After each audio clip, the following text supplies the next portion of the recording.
So now we have speaking Dr. Vince Polito from Macquarie University, a postdoctoral fellow, and he's recently published a paper, one of only a few papers in the world actually, looking at microdosing psychedelics.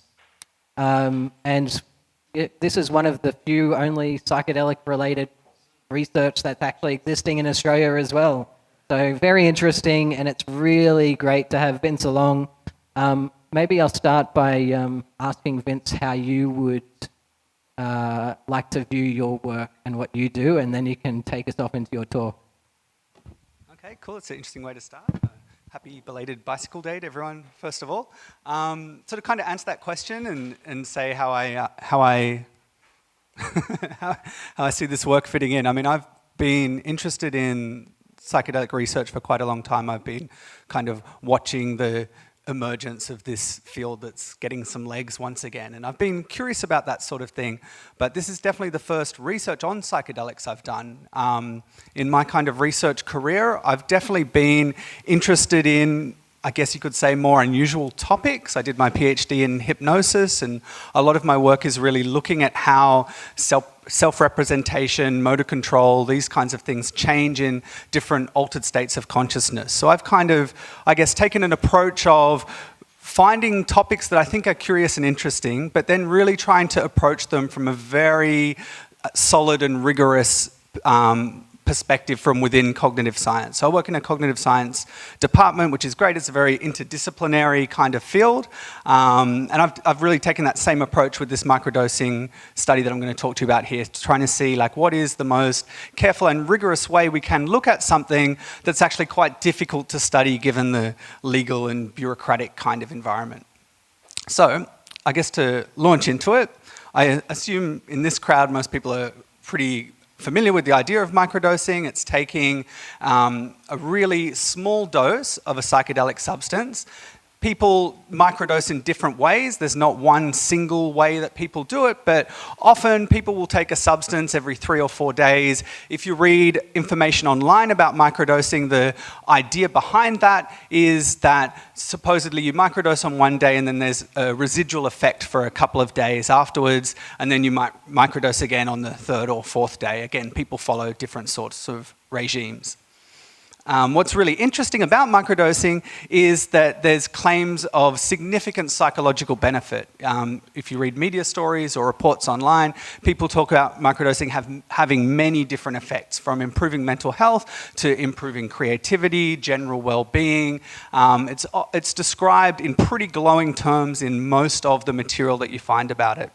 And I guess just to be a bit more specific about what we really mean when we talk about microdosing, the doses are extremely small. It's typically 1/10 to 1/20 of what we'd consider a recreational dose. So it's at a dose where it's described usually as sub-threshold, meaning that you don't notice any immediate effects from having taken this substance.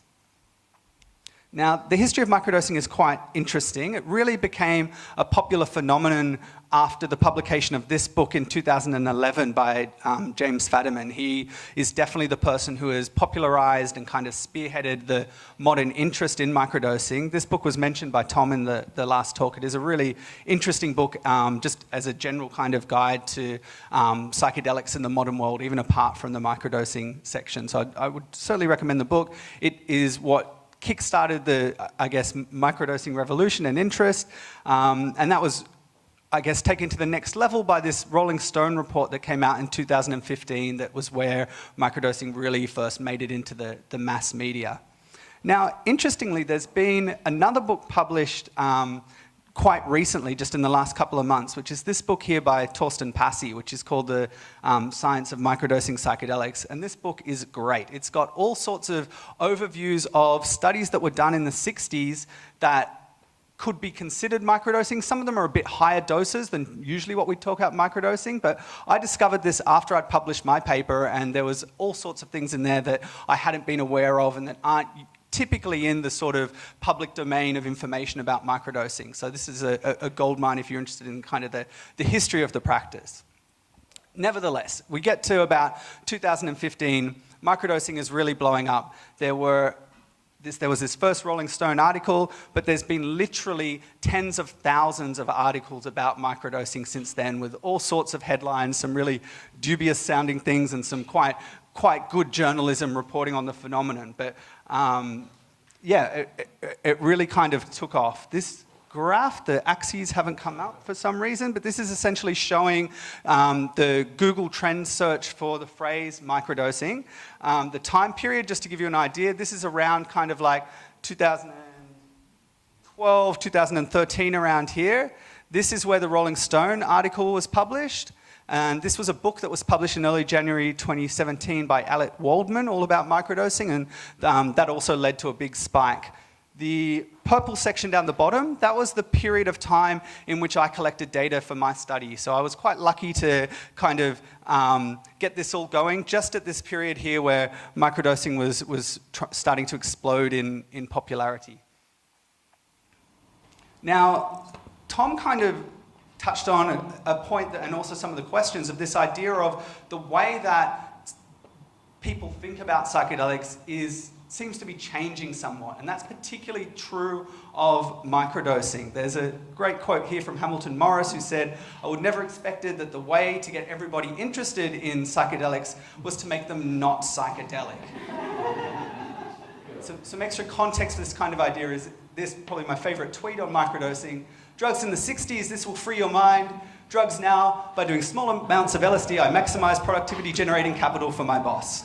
So this is really getting at this idea of the role of psychedelics in society changing somewhat. I think historically you could sort of think of psychedelics, or people who are into psychedelics, in one of three ways. There's been people who are very interested in the medical or psychotherapeutic potential of psychedelics. That might be an organization like MAPS, for example. There's certainly been people who have been very interested in psychedelics from maybe a spiritual perspective. So lots of traditional uses of psychedelics definitely fall under that banner, and then there's modern sort of emergences of that. You could even say maybe a character like Timothy Leary or someone like that was on a kind of spiritual psychedelic trip. And then the third angle, I think, if you look at the history of psychedelics, is seeing psychedelics as something that's related to creativity or trickery or mischief.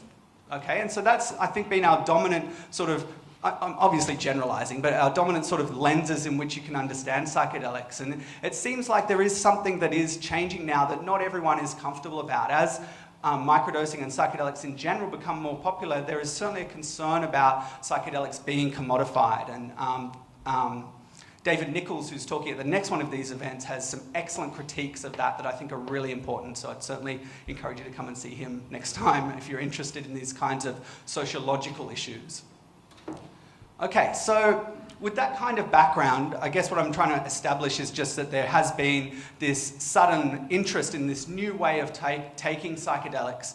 And me, being a cognitive scientist, kind of interested in this area, thought this was a really interesting scientific problem. Essentially, the scientific question about microdosing from my perspective was, is this real? Because we've got some really good reasons to think that it could be real, but we've also got some very good reasons to think, well, maybe this is something like a placebo effect. So to sort of tally up this a little bit, on the placebo side of things, we have this really strong narrative of benefits in media and online discussion. If you try and find information about microdosing, what you're going to discover is going to be almost exclusively glowing positive reports. So that certainly sets up conditions and an environment that's rich for people to have these kinds of expectations that might drive a placebo effect. There's improbable reports of effective doses. So people are taking doses that are so small that it seems intuitively unlikely that they could be having such dramatic changes in consciousness. Okay, so that's the second sort of reason. The third reason to be a bit skeptical is that with the phenomenon of microdosing, there's a strong pressure to justify sunk costs. And what I mean by that is, for most people, if someone reads about microdosing, becomes curious, wants to go and do it, it's not usually easy for them to do that.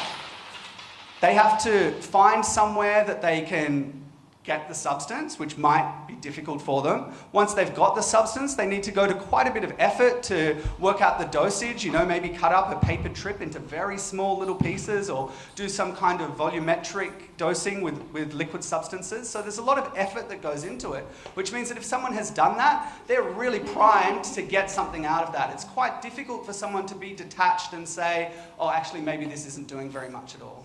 Okay, so there really are, I think, genuinely some reasons to be a bit cautious and skeptical about whether this thing is real. On the other side, we do have some reasons to think that this could be real and it could work. The main one is that there is really compelling evidence from research with high-dose psychedelics. Usually at this point of the talk, I go into that quite a bit, but I assume that this crowd is pretty much on top of that. Psychedelics are being used for, treating anxiety, depression, addictions, a whole range of positive evidence. There's also really plausible mechanisms of action. We know more about the way that psychedelics are working, that it's changing the default mode network, that serotonergic psychedelics have this long-term binding to receptor sites, and I think we're probably going to hear more about this from Dean afterwards. So there certainly is possible reasons why this could work. So really, I think a great situation for a study to try and work it out. And that's what I tried to do. I did a couple of studies, actually. The first one, and this is the main study, was looking at the short and long-term effects of microdosing. I mentioned that it's very difficult to do scientific research in this area because you can't give substances to people. There's a lot of bureaucratic hurdles. I was a little bit apprehensive about even proposing this study to our ethics committee, but I did, and it went through relatively okay. And I did get permission to do it. So the way we set up our design to try and look at this carefully was to have these two parts of the study. The I guess, main source of information we had was a comparison at baseline and then after 6 weeks of microdosing on a range of 8 different scales. So I had these 8 scales looking at things that people talk about when they describe microdosing online. So I had scales related to well-being, creativity, mindfulness, mood, personality, mystical experiences, mind wandering, and absorption. And all of these were very well-validated psychometric measures that have, quite a good research history behind them. I was trying to get the best tools that I could for investigating this. And then I also had each day, people would get an anonymous email where they just had to give 7 super quick ratings of how they felt on some much simpler kinds of variables. So that was looking at like how connected they were, how happy they felt that day, how productive, etc. And I chose to do it for 6 weeks or 42 days because that would allow approximately 10 cycles of someone microdosing every 4 days, which is what I thought a lot of people would be doing. So that's the basic design. I'll go through this next part really quickly just to sort of demonstrate the response that we got. We got pretty good response. I didn't try and advertise or, recruit too widely for this. I just posted a notice on a couple of forums, and then we had over 1,000 people come and start the study. 298 actually, answered a few questions. 251 of them finished. 150, after finishing that initial survey, sent at least one daily report. 104 people sent reports of actually microdosing. 73 came back and completed the big measure at the end, and of those 73, 65 of them were people who had actually dosed during some time. So this is, it's still actually the only longitudinal microdosing study out there where people have been tracked over a period of time. Over the period of the study, we had over 3,000 reports sent in, and 517 of those were of microdosing days. So we got quite a lot of data. Most of the participants were male. The age group was mainly 26 to 35 and skewed older than maybe you would expect for research on psychedelics. The vast majority had some kind of tertiary education, and almost everyone was employed in some capacity, either working or as a student. So this paints a picture of relatively functioning members of society, I guess you could say. Okay, so into the results. This is showing how often people microdosed. So on the x-axis is how many times they microdosed over the period of the study, and this is the gap between dosing. So people actually microdosed less often than the kind of popular culture image of microdosing. So the mean lag, the mean gap between doses was almost 7 days. So people are doing it about once a week on average. Obviously, you know, we've got quite a bit of variance, people doing it much more often and people doing it much less often as well. What did people microdose with? Quite a range of things. I was stunned. There were some research chemicals I hadn't heard of that people were microdosing with. Now, in the main analysis that I wrote up in the paper, I only concentrated on the serotonergic psychedelics, so mainly just the LSD, psilocybin, and a few other additional participants. But I just thought it was interesting to kind of show some of the other groups of substances that people were out there microdosing with. Okay, so here's our main results. I'll show you first the daily ratings. So this was again where they get that email each day. They had to make a simple rating of each of these variables, how they felt on that day. And this is the results. That has come up really badly. But the gist of what you can see here is each point here. So let's just look at contemplative because it's kind of in the middle. This blurry base here is the average rating of how contemplative people felt on days when they didn't dose. This is the dosing day, big boost there, and then this is the 2 days after dosing. And so what the pattern is pretty much the same for all of them, is that there is this general positive boost on the dosing day, but there's not too much evidence that those effects last for the following days, which is interesting considering the way microdosing is talked about. The only exceptions for that were that 2 days after dosing, there was a little bit of a rebound on how focused people felt and also how productive people felt. So that maybe does fit into this idea of microdosing being a tool that can make you, you know, concentrate more in the context of work, which is what a lot of microdosing articles do talk about. Okay, the main data set was really, though, these long-term measures. And so these were the specific scales that I used for those different dimensions. I won't go into too much detail about it, but I'll just show you the general pattern of results. These are very number-filled and academic, so I'll just hone in on the main messages. These first three were some of the things that are most commonly talked about when you read about microdosing. General feelings of well-being, creativity, mindfulness. We found no evidence of any change in any of those things. These are all relatively flat lines. So yeah, that was kind of what I thought might change, but it did not change. This next one is interesting. This was the depression, anxiety, stress scale, a very well-validated measure of mental health or mood, and we did find significant drops in depression and stress. These were some of the largest findings we found. And we had to, one of the conditions of our ethics committee was that we had to be very careful to recruit people that didn't have any mental illness or history of mental illness. So supposedly this is a relatively well sampled to start with, but even then we found these reductions in these things. So I think that's quite interesting. This is personality measures. These are like what are called the big 5 personality traits. Personalities usually considered something that's very stable, that doesn't change easily. There is some evidence with high-dose psychedelics that there can be an increase in trait openness. People can change in that way.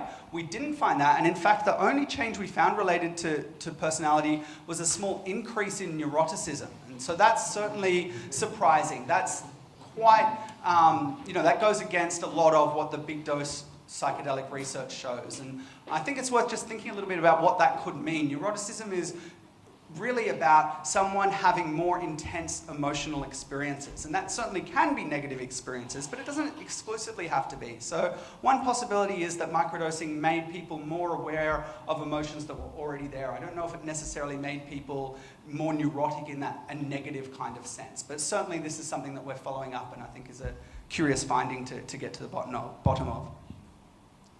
Okay, here's another few interesting ones. So this first one, mystical experience, we didn't see any change there, and that's not really surprising, although there is certainly really good research showing that high-dose psychedelics can lead to mystical experiences. With doses as small as microdosing, it would be pretty amazing if people were having those kinds of things happen. We found a reduction in mind wandering, so that's a change in attention, I guess, and less unwanted thoughts. And we found an increase in absorption. And this is, to me, the most intriguing finding of the whole study. Absorption is like strong involvement with imaginative kind of experiences. I think it's quite similar to what Tom was describing when he was talking about psychedelics having this meaning-enhancing kind of effect. People who are high absorption events can be where someone's like deeply connected to art or nature or something like that. And so we found quite a big boost in absorption in this study. So that's pretty much it for the study 1 findings. We found this general positive boost on dosing days, not much evidence for those immediate effects to persist. But then on these more complicated long-term changes, we did find benefits for mental health, reduced mind wandering, increased absorption, and increased neuroticism. Interestingly, we failed to confirm some of the stereotypical claims, so we didn't find changes on some of the things that people most expected. So I want to race through a follow-up study we did, which was to really hone in on these expectations and say, okay, look, we found these things, but we haven't really determined whether this is because of the microdosing or because of placebo. So the way that we tried to get some clarity on that was we got 263 new participants. Just in a one-off study, we asked them to imagine microdosing for 6 weeks, and we got them to predict what changes would occur based on the variables from study 1. So people made a prediction for each variable, and they also indicated their confidence in that prediction. Now, from that, we were able to rank the things that people most expected would change. And so it kind of looked like this. These were all the variables from study 1. These were sort of how we phrased it in the expectation study. And then we were able to calculate like a weighted expectation based on their prediction and their confidence. And so this is the rank order of what people most expected to change. So people most expected creativity, mindfulness, well-being, openness, that kind of thing. Now, if we compare that to the actual rank of effects in study 1, there's not much of a match-up. And we were able to do a rank order correlation to test if these two lists were associated, and they weren't. So this is showing that people's expectations were not related to the actual set of findings that we had in study 1. So the basic message there is that this doesn't support an expectancy bias interpretation of study 1, and it doesn't seem like the findings can be entirely explained by placebo. To just try and explain that a bit more, for example, if we had found a really big increase in creativity, then it would be very reasonable to say, well, that's just what people expected was going to happen. That's why you got that. But we didn't get that. The things that changed, like absorption, were not what people were expecting. So it's much harder to say, well, those results are just because of people's expectations. That's kind of the bottom line. So that is pretty much it. I guess the take-home message from our work was that microdoses in this sample did report these positive effects. But the positive effects that were found were definitely more subtle than typical media or online narratives of microdosing. This is really just repeating what I've already said, so I'll skip over. The very final thing I just wanted to show was this study came out in February this year, so it was a very long and tedious review process, but we finally got it out. And I just wanted to demonstrate that it's actually been in the last few months quite a lot of microdosing research. So this is from late last year. This was an interview study looking at people's experiences. There's been a couple of studies here looking at cross-sectional research on microdosing, where they've just given a whole bunch of scales to people who microdose and said, what changes have you reported? So there's a nice one there. This one's just come out by James Fadiman with his really large database of people. There's a study looking at people's YouTube videos of microdosing and seeing what you can discover from it there. So some quite creative approaches to looking at it. There's been a couple of studies that are more experimental. So in the Netherlands, psilocybin-containing truffles are legal. So in this study here, the researchers went along to an event of the Dutch Psychedelic Society where everyone took microdoses of truffles, and they found that increased people's creativity. Now, interesting result, but again, everyone then knew they'd taken the microdose, so it's a little bit hard to disentangle placebo effect in these studies. Another similar study here, based in the Netherlands, looking at similar kind of stuff. And then finally, there has been a real placebo-controlled study of microdosing. These people weren't really interested in the beneficial effects of microdosing. They were looking at it much more from a cognitive science perspective, and they found that microdosing did lead to changes in time perception. So that was quite an interesting finding. And people are even starting to publish papers coming up with hypotheses about how microdosing might work. This study here is proposing that microdosing changes our body's regulation of sleep, and that's what affects the benefits people have. I have no idea if that's true, but I just thought it was interesting to show that there is all this research coming out, not so much this one, but the rest of them are all broadly consistent with our findings. There's some differences on creativity. We didn't find any changes there. A couple of these have, but the main things of changes in attention, changes in mental health and mood is now pretty well supported. And I think I'll leave it there. Thanks a lot for your attention. That's my paper if you want.